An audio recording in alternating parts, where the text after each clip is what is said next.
एक गांव में रोज रात को 8 बजे अचानक से लाइट कट जाती और यहां पर इस लाइट कटौती के चक्कर में गांव के अंदर चोरियां भी होने लगती हैं। अब गांव वाले इस बात से बड़े ही परेशान होते हैं। उन्होंने शिकायत भी करके देख ली, लेकिन उसका भी कोई फायदा नहीं था। और इसके बाद जो गांव वाले होते हैं खुद जाकर इस चीज की तह तक जाना चाहते हैं और इसके लिए वो लोग इसकी निगरानी रखने लगते हैं कि लाइट कहां से खराब हुआ करती है और किस तरह से हमारे गांव से बिजली चली जाया करती है। इसकी निगरानी रखने टाइम पर उन्हें एक ऐसी बात पता चलती है जिसे सुनने के बाद सभी लोग पूरी तरह से हैरान हो गए थे। और अगले ही दिन कुछ लोगों को इकट्ठा करके एक पंचायत की जाती है और उसमें एक बहुत ही बेहतरीन फैसला लिया जाता है।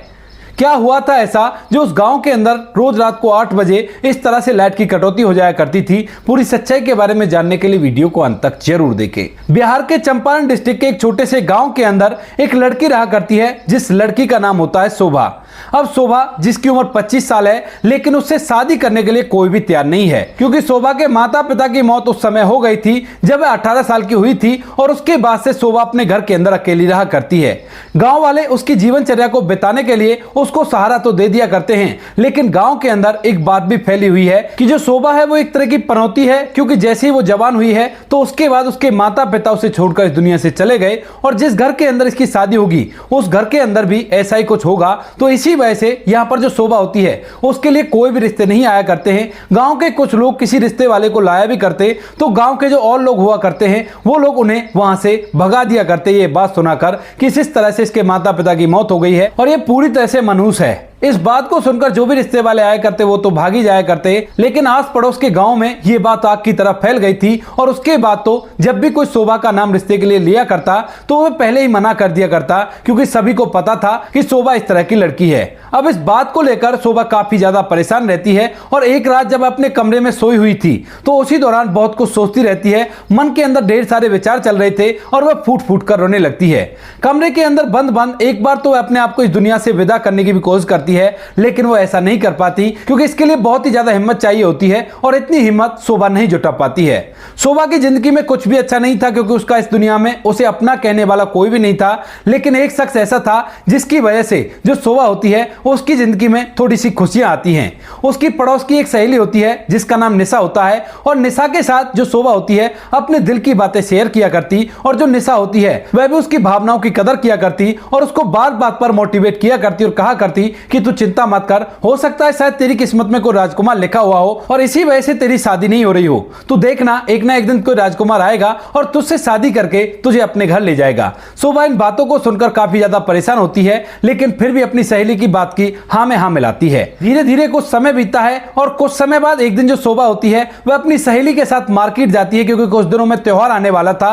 और उसी त्योहार के लिए कुछ खरीदारी करने के लिए शोभा मार्केट जाती है। और वहां पर जाने के बाद वह लोग अच्छी तरह से शॉपिंग करते हैं और शॉपिंग करने के बाद वहां से वापस लौट आते हैं। इस दिन के लगभग 1 महीने बाद अचानक से जो गांव होता है उस गांव के अंदर एक शाम रात के 8 बजे अचानक से बिजली कट जाती है। और जब बिजली कट जाती है तो उसके बाद पूरे गांव में अंधेरा छा जाता है, क्योंकि उस टाइम पर उस गांव के अंदर कोई इन्वर्टर वगैरह की सुविधा नहीं थी। तो इसी वजह से अंधेरा पूरी तरह से हो गया था। अब पहले दिन जब ये बिजली कटती है तो सभी लोग नॉर्मली समझते हैं, क्योंकि अक्सर ऐसा हो जाया करता था। उसके बाद 2 दिन तो कुछ भी नहीं होता, लेकिन 2 दिन बाद फिर से अचानक से बिजली कटती है। और जब इस बार बिजली कटती है तो उसके बाद लोगों को संदेह तो होता है, लेकिन फिर भी वो इस बात को ऐसे ही छोड़ देते हैं। धीरे धीरे 4 से 5 दिन कंप्लीट हो जाते हैं, लेकिन 4-5 दिन बाद अचानक से रोज के रोज उसी टाइम पर गांव की बिजली कट जाया करती और दूसरे दिन सुबह सुबह जो लाइनमैन होता है वो आकर बिजली को ठीक किया करता। अब ये बात देखकर गांव वाले पूरी तरह से हैरान हो जाते हैं, लेकिन फिलहाल भी ऐसी कोई दिक्कत नहीं थी।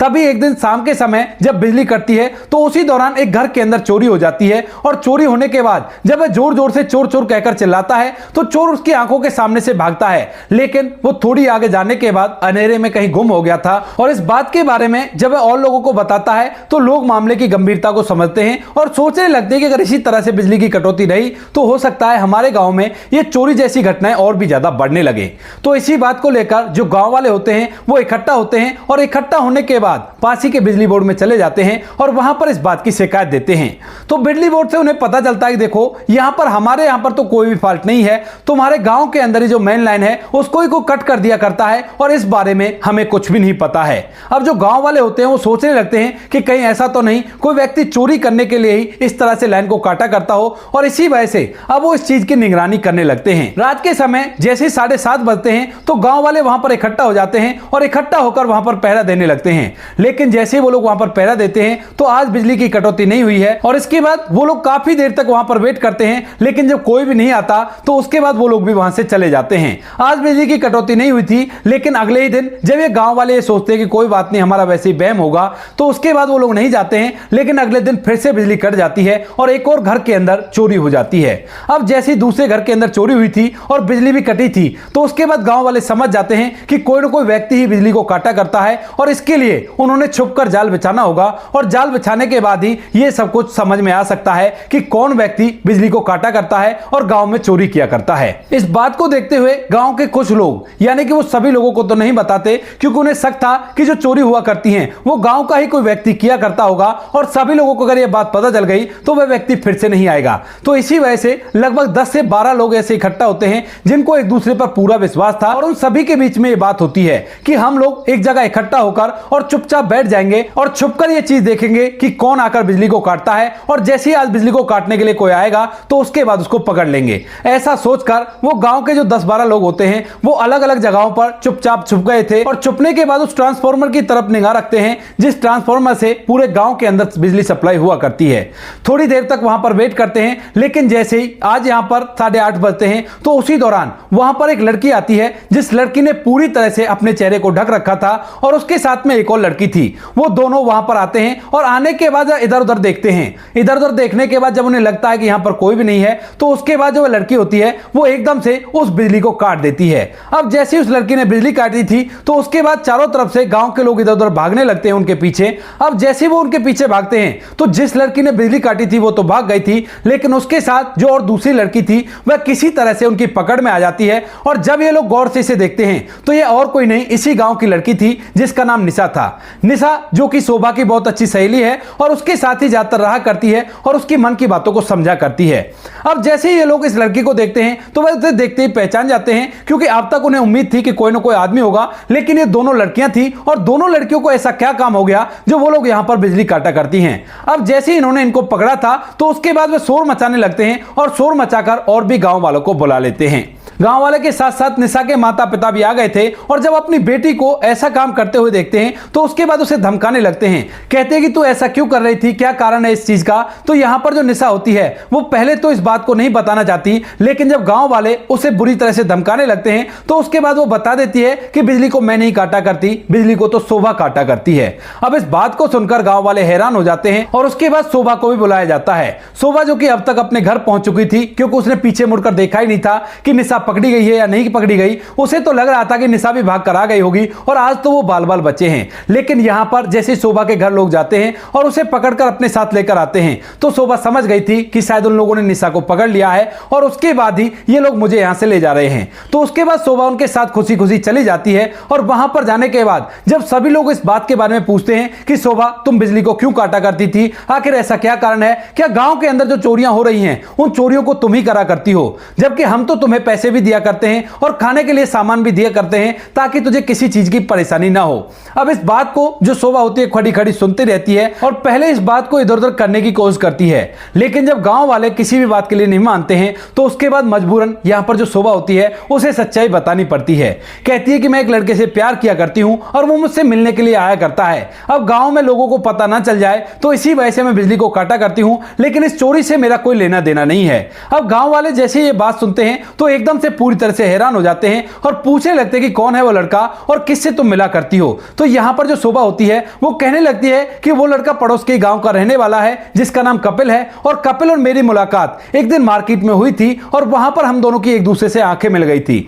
लेकिन उसके बाद बार बार उसका और मेरा सामना होने लगा, और जब हम दोनों एक दूसरे को बार बार देखते हैं तो उसके बाद हम दोनों को एक दूसरे से प्यार हो जाता है। और यहां पर जो कपिल होता है वह बार बार मिलने के लिए मुझसे कहा करता है। अब हम दोनों का प्यार सच्चा था तो इसी वजह से मैं भी मना नहीं कर पाती हूं, और यहां पर कपिल से मिलने के लिए मैं गांव में पूरी तरह से अंधेरा कर देती हूं, और उसके बाद कपिल मेरे घर आ जाया करता है और हम दोनों एक साथ काफी देर तक बातें करते हैं। और उसके बाद कपिल कपिल यहाँ से चला जाया करता है। अब इस बात को सुनकर गांव वाले पूरी तरह से हैरान हो जाते हैं और उसके बाद जो गांव के कुछ लोग होते हैं वह सभी लोग यहाँ से सीधा शोभा के घर पहुंच जाते हैं और वहां पर जाकर जब देखते हैं तो शोभा ने यहाँ से जाने से पहले जो कपिल होता है उसको अपने कमरे के अंदर बंद कर दिया था, क्योंकि जो कपिल होता है वो गांव के दूसरी तरफ से आया करता था। लेकिन यहां पर जब गांव की बिजली चली जाती तो वह इशारा होता था कपिल के लिए और उसी समय वो शोभा के घर में अंदर चला जाया करता। इसी तरह से जो कपिल था वो अंदर चला गया था और जब शोभा वापस लौटकर आती है तो उतनी देर में थोड़ी देर बाद ही वहां पर गांव के लोग आ गए थे और इसके बाद जो शोभा होती है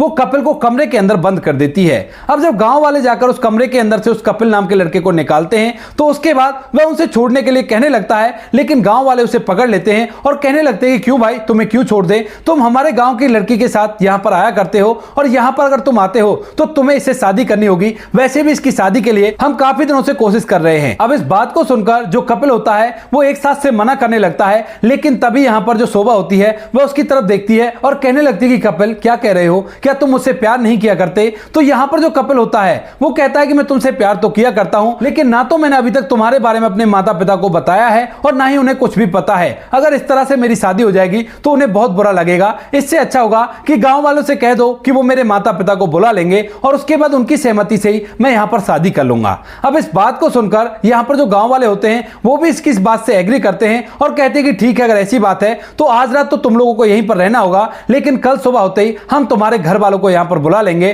और सभी लोगों की उपस्थिति में तुम दोनों की शादी करा दी जाएगी। गांव वाले के इस फैसले से ना तो शोभा को कोई परेशानी थी और ना ही कपिल को कोई परेशानी थी। धीरे धीरे रात कंप्लीट हो जाती है और दूसरे दिन सुबह सुबह यहां पर जो गांव वाले होते हैं वह कपिल के गांव में उसके माता पिता को बुलाने के लिए भेज देते हैं और जैसे ही माता पिता को यह बात पता चलती है कि उनका बेटा इस तरह से पकड़ा गया है तो उस बात का उन्हें बड़ा ही दुख होता है, लेकिन फिर भी वो उन लोगों का सम्मान करते हुए वहां पर आ जाते हैं। वहां पर आने के बाद जब वह पूरी तरह से मामले को समझते हैं तो उन्हें भी इस बात का एहसास होता है कि जब बच्चा इस लड़की से शादी करना चाहता है तो कोई बात नहीं, इसको शादी कर लेने देते हैं। हालांकि उन लोगों को भी यह बात पता है कि शोभा मनुष्य है और उसकी वजह से कुछ भी हो सकता है, लेकिन फिर भी वो गांव वाले की दबाव की वजह से इस बात को मान जाते हैं और अपने बेटे की शादी उससे कराने के लिए तैयार हो जाते हैं। गांव वालों की उपस्थिति में सब कुछ तैयार किया जाता है और उसी दिन दोनों की एक दूसरे से शादी कर दी जाती है। अब शादी होने के बाद जो कपिल होता है वो शोभा को दुल्हन बनाकर अपने घर में ले जाता है और वहां पर अच्छी तरह से रखने लगता है। धीरे धीरे कुछ समय बीतता है और कुछ समय बाद लोगों का पूरा के पूरा जो भ्रांति होती है वो पूरी तरह से टूट जाती है, क्योंकि यहां पर शोभा के ससुराल वालों के साथ कुछ भी बुरा नहीं हुआ था, बल्कि उनके साथ तो और भी अच्छा हुआ था। यहां पर जो कपिल होता है वह अब तक पूरी तरह से आवारा घूमा करता था, लेकिन जैसे शोभा की शादी को लगभग 2 साल बीतते हैं तो 2 साल बाद वह पुलिस में लग जाता है और बिहार पुलिस में कांस्टेबल के पद पर भर्ती हो जाता है। अब जैसे ही ये बात गांव में फैलती है और पास के गांव में भी फैलती है तो उसके बाद लोगों का पूरा भ्रम टूट जाता है कि शोभा मनुष्य है और उन्हें पता चलता है कि शोभा तो बहुत ही भाग्यशाली है, जिस घर के अंदर गई उस घर को पूरी तरह से रोशन कर दिया। हालांकि उनके पास पुश्तैनी जमीन काफी अच्छी खासी थी, लेकिन फिर भी जो लड़का नौकरी लगा था वह तो शोभा के भाग्य पर ही डिपेंड करता था। इसके बाद यहां पर जो शोभा के सास ससुर होते हैं उनके मन में जो थोड़ी बहुत शंका थी वह भी पूरी तरह से निकल जाती है और यहां पर फिलहाल जो शोभा है वह अपने पति कपिल के साथ शहर में रहा करती है, क्योंकि कपिल का एक बड़ा भाई है जिसकी शादी हो चुकी है और वह गांव में माता पिता के साथ रहा करता है। शोभा अपने पति के साथ शहर में रहा करती है और जब भी उसे कभी टाइम मिला करता उसके पति को तो वह अपने पति के साथ अपने उस गांव में आया करती है और गांव की उन गलतियों को देखा करती है, अपने उस घर को देखा करती है जिस घर के अंदर उसके माता पिता की यादें जुड़ी हुई हैं और उसमें 1-2 दिन बिताकर भी जाया करती है। यहाँ पर जो उसकी सहेली होती है निशा, वह भी एक जगह पर शादी कर लेती है और शादी करने के बाद खुशियों के साथ अपने जीवन को बिता रही है। तो दोस्तों ये थी आज की कहानी, आपको जैसी भी लगी हो कमेंट सेक्शन में बता देना। वीडियो अगर अच्छी लगी हो तो वीडियो को लाइक और चैनल को सब्सक्राइब जरूर करें ताकि हमें थोड़ा सा हौसला मिल सके आप लोगों के लिए ऐसे अच्छे वीडियो बनाने के लिए। इन कहानियों को सुनाने का उद्देश्य किसी को परेशान करना बिल्कुल भी नहीं है। ये कहानी आपको इसलिए सुनाई जाती है ताकि आप लोग इन कहानियों में से कुछ ना कुछ सीख सको और अपने जीवन में उस चीज को अप्लाई कर सको। मिलते हैं किसी नेक्स्ट वीडियो नए टॉपिक के साथ, तब तक के लिए जय हिंद, जय भारत, जय हिंदुस्तान।